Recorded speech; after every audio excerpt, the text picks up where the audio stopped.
আসসালামু আলাইকুম। আনিতাস কুকিং হ্যাভেনে আজকে নিয়ে আসলাম এই শীতের রাতে কিভাবে চিতল পিঠা বানায়। আজকে আমরা দুধ চিতল বানাবো। এই যে হচ্ছে চালের গুঁড়ি গুলে রেখেছিলাম 3 ঘন্টা। এটা দোকানের চালের গুঁড়ি, সেটা আমি কুসুম গরম পানিতে কিছুক্ষণ হাতে মধ্যে তারপরে আমি গুলে রেখেছিলাম। এখন আমি এই যে লাকড়ির চুলায় তাও বসিয়েছি, তাও একদম গরম হয়ে গেছে।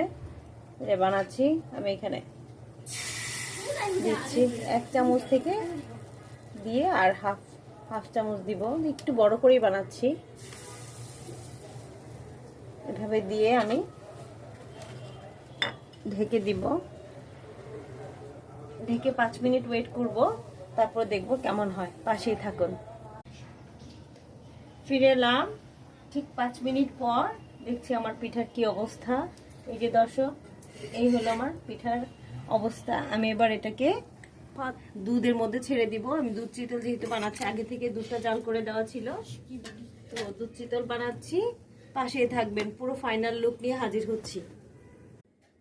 চলে এলাম দর্শক আনিতাস কুকিং হ্যাভেনে আজকের তৈরি দুধ চিতল পিঠার ফাইনাল লুক নিয়ে।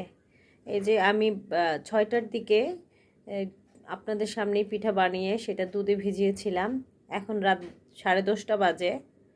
এই মোটামুটি 4 ঘন্টা 4.5 ঘন্টা ভিজানোর পরে আমি ফাইনাল লুক নিয়ে হাজির হয়েছি।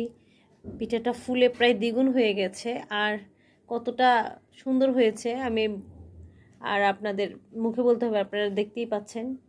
একদম পুরা টুইটম্বর হয়ে গেছে রসে।